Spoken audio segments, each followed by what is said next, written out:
Hi, my name is Al Cody, and this is my Wicked Problem project about bias. Now, what exactly is a wicked problem? A wicked problem is defined as a issue or a problem that kind of lacks clarity and ease of solving in either its aim or its solutions. It's a problem that the answer might be hard to pin down or constantly changing. Now, my personal wicked problem is what biases do I or the material that I teach in ELA have? This problem is wicked in the fact that a lot of bias is subconscious. It's not something that we're actively aware of. And so, in order to address this bias and try to work on solving it, it requires a lot of training and deep self reflection to figure out what exactly it is. Now, in order to solve this wicked problem, I created a survey to have some coworkers fill out. This survey included primarily two types of questions about potential bias in the curriculum that the teachers use. Now, this would include tests, books they read, that sort of thing, as well as questions about potential bias in the teachers themselves and what kind of training they may have had to address that bias. An important aspect of this survey is that 9 out of the 14 questions were open ended or required a written response. I know that this can potentially be a bit of a barrier for some people filling out the survey, but I figured with a question like bias, it required a bit more of reflection and self analysis than just a click and respond might give. Now, the people who responded to this survey were the 11 teachers in my English department at the school that I teach at. Now, these educators teach all grades from 9th through 12th. There were 4 from 9th grade, 3 from 10th, 2 from 11th, and 2 from 12th, with a roughly 50-50 split of male and female teachers, and teaching experience ranging from just 3 years to well over 10 years. I know one guy has about 20-25 years of teaching. Now, something to take note of about this survey and the people who responded is that the vast majority of people who took this survey were white or Caucasian, with there only being one teacher of color. I think this is noteworthy because the vast majority of teachers being white means that whether they realize it or not, there more than likely is going to be some sort of subconscious bias in either their teaching or their beliefs. And this self reflection could be of use to them.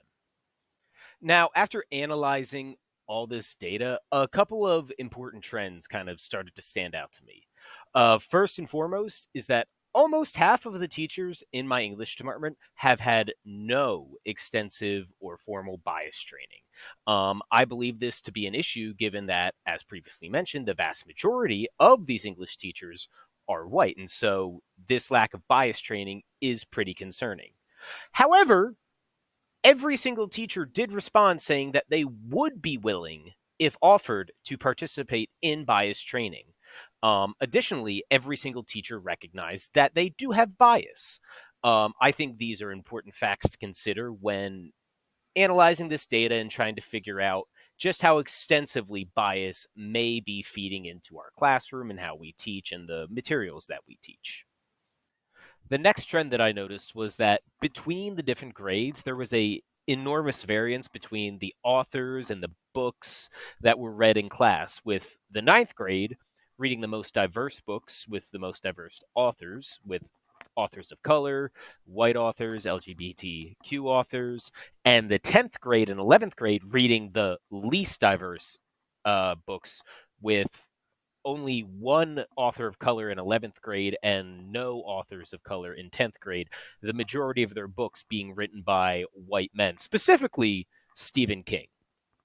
Now, I find this interesting and potentially enlightening on the materials read and how different students may respond to it. The ninth graders, a lot of their books are shorter stories and less involved, but the fact that they're written by a diverse cast of authors can potentially provide younger students with more avenues to relating to ELA. Now, the 10th and 11th grade, they focus a lot more on the testing aspects of ELA, with the keystones being in 10th grade and retesting of keystones in 11th.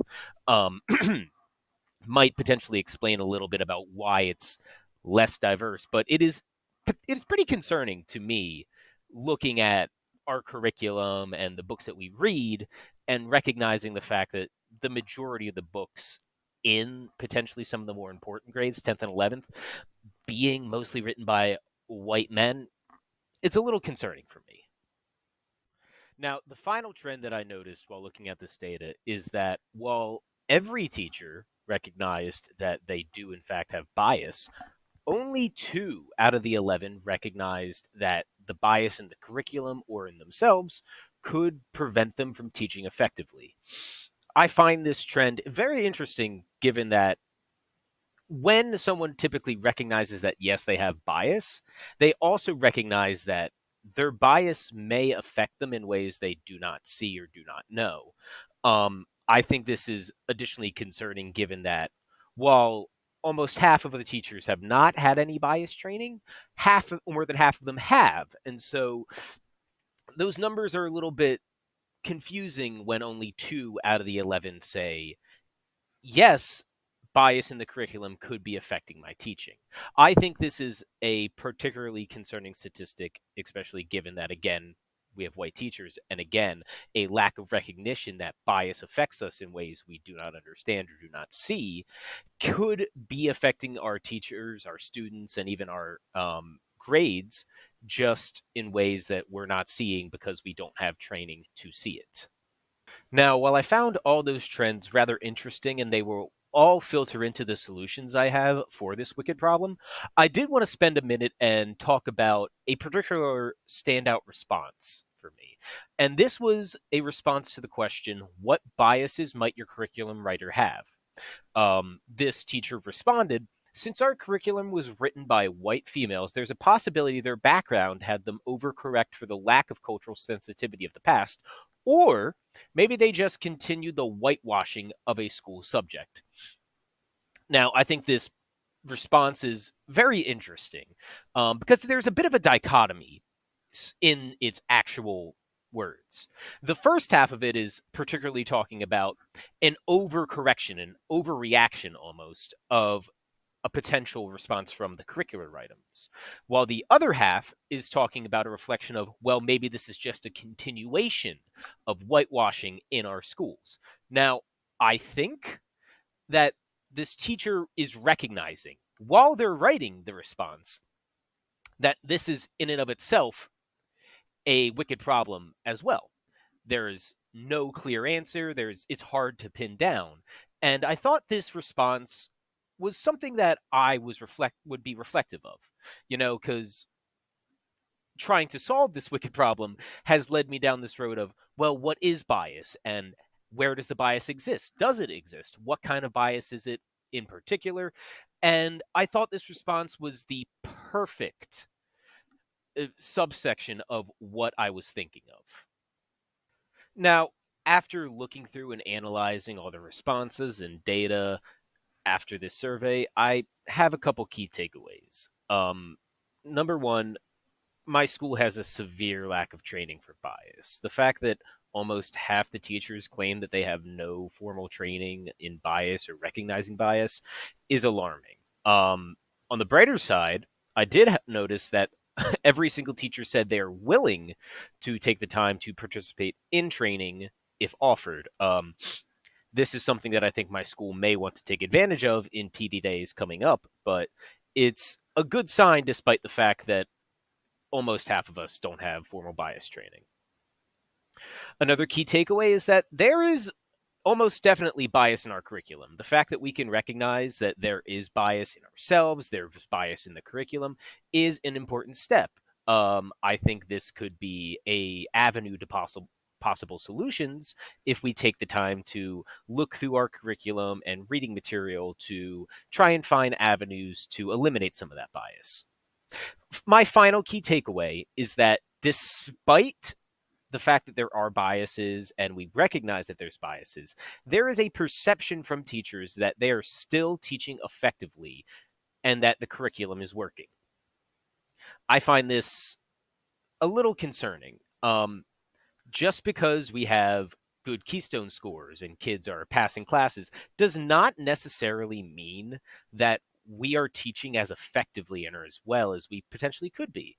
I think that teaching in spite of bias is probably where we're at now, but we could be doing even better if we did work to remove bias from our reading materials and curriculum. Now, the most complicated thing about a wicked problem is trying to solve it. Just beginning with this problem, the first thing that I think that my school and our English department should do is increase or begin to have training to identify and address potential conscious or unconscious bias amongst the staff. A particularly good site that can help with this is Project Implicit, which has a number of tests and self analysis quizzes that help identify types of bias that you may have. I have used this in the past in other CEP classes, and I think it is a great tool to help you realize what implicit bias, if you have any, you may have. Another potential solution could be to create a committee of motivated, bias conscious staff to look through curriculum and books to determine what, if any, needs to be replaced. Now, this is what makes things complicated because this type of committee is likely going to have to take a minimum of 2 to 3 years to actually come to conclusions and create a plan to help change our curriculum.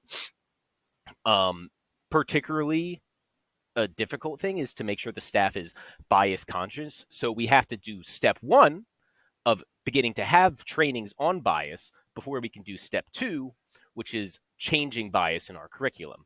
An important note here is that I believe this committee should not include teachers who have written their own curriculum, as there are a number of those who have done that at my school, just to make sure that there is no personal bias in this process. I don't believe that any of my coworkers would be so callous as to be like, I do not have bias. I don't think I should change anything about our curriculum. However, given our data that many of the teachers do not believe that their teaching is affected by bias in the curriculum, it might be a good use to have teachers with a bit more of an outside perspective on the curriculum take a look at it. The other thing about this committee is that it might face some backlash from parental pushback. I know that we live in an age where there is a great many people who don't love the idea of socially conscious teaching and trying to make sure that all students are represented amongst other things. So that could be another issue given that my school is located in an area that has a high population of those types of people. This could take years and it's going to create many complications just in the school itself. But I do believe that with proper training and planning and a committee of like minded, motivated individuals who want to help fix any bias in our curriculum, that we can do some serious work to improve any bias that we may have. So, to wrap things up, my conclusions are this: bias exists in everyone, no matter how forward thinking and unbiased you may believe yourself to be. All the teachers in my school recognize that they have bias and that there's likely bias in our curriculum. However, due to some lack of training or potential of not wanting to want to appear biased, many of the teachers in my school do not believe that their bias affects their teaching. I think that a lot of this can be addressed with bias training and a committee to help review our curriculum. But the big step for my school would be to recognize that whether we like it or not, bias is going to affect us when we teach. And so we need to make steps to actually change this. I believe that if we have these bias trainings, if we form a committee to help analyze our curriculum for bias, our students could excel even better, could relate more to books that we read, and could even be more bias conscious themselves. Thank you so much, and I hope this was a very helpful video to everyone.